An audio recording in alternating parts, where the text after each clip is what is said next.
Good afternoon and welcome to Talent Treasures. This is our opportunity to talk with our Open Gate friends about their unique CliftonStrengths talents. And so we can all learn a little bit more of this valuable tool and how we can use it.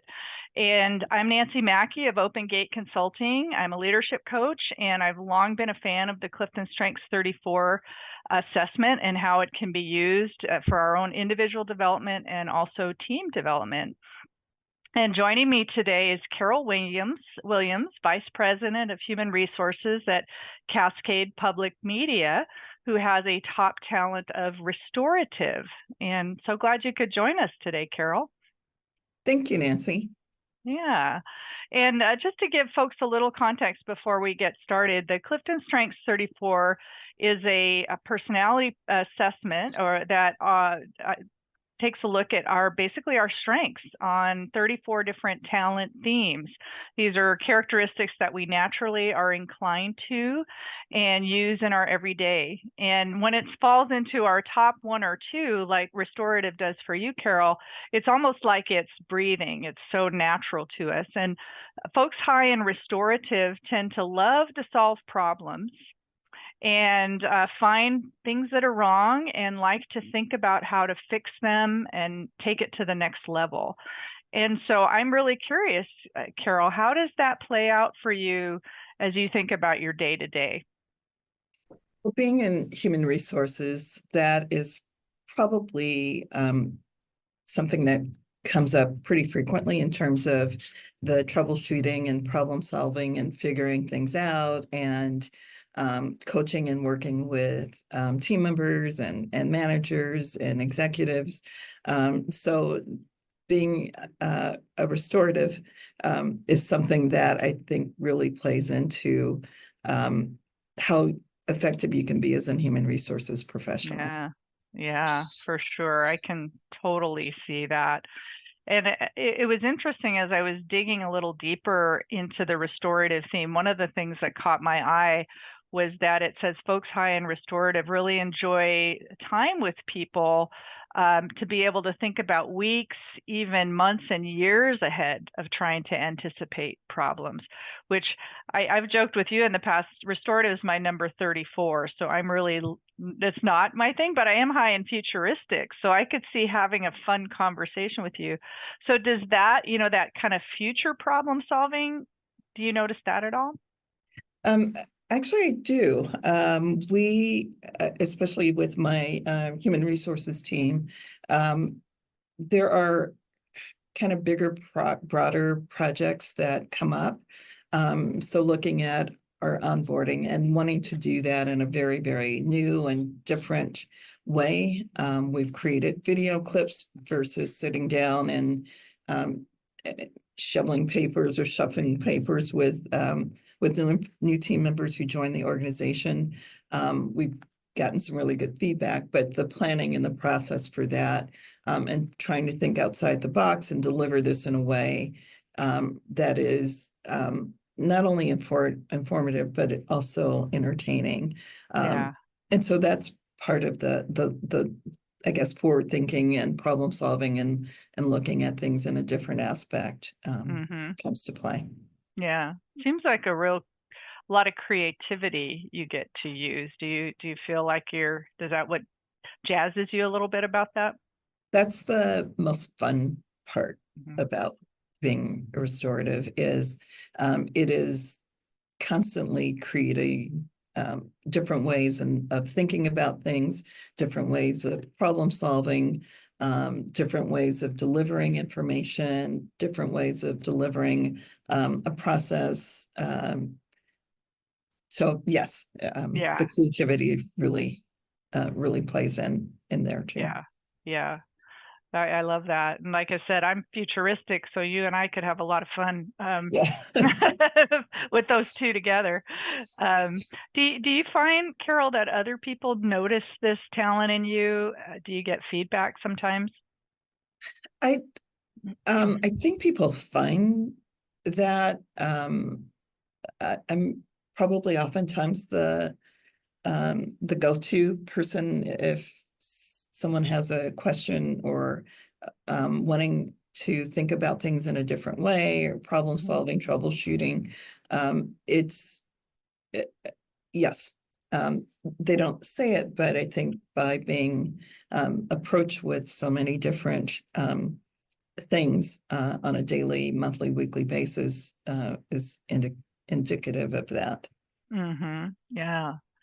I I think about, like I shared with you, for me it's number 34, and I think sometimes when I'm excuse me, faced with like say a tech challenge or something like that, I'm pretty quick to say, okay, who can I get to help me with this? I think of folks with restorative that maybe you have much more maybe patience or doggedness or perseverance around problems. Does that play true for you? It does. There has to be a way Mm-hmm. to figure something out or to resolve something, again, outside of the box. And so Yeah. I'm frequently trying to figure those things out.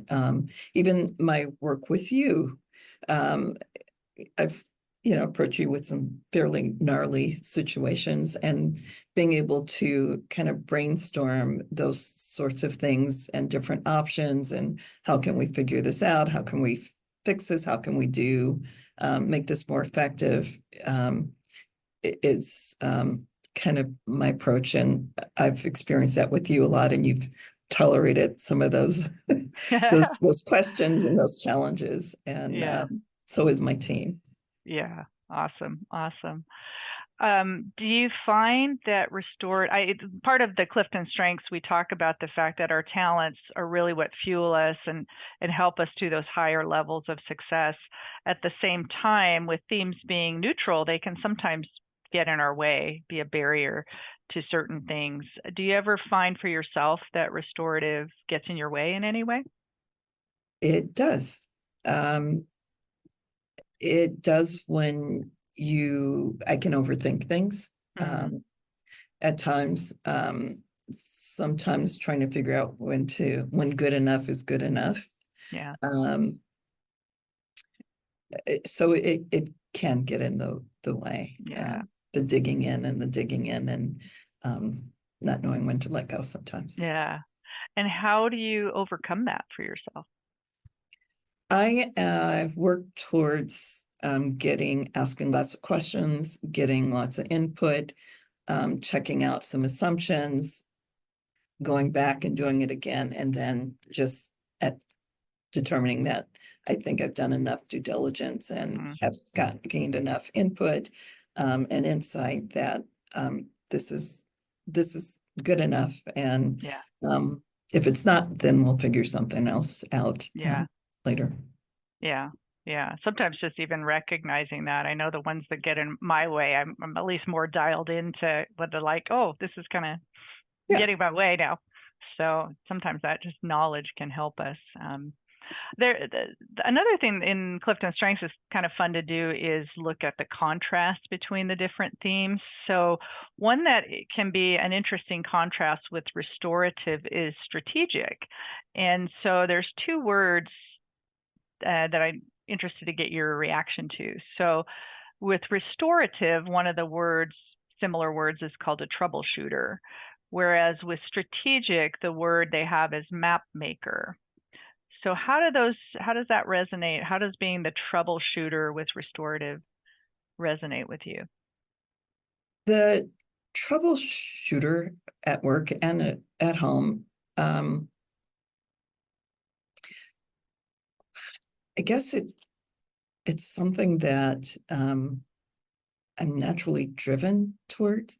Um, the danger is not troubleshooting and problem solving when someone just wants to kind of discuss something or to Ah, bring something up.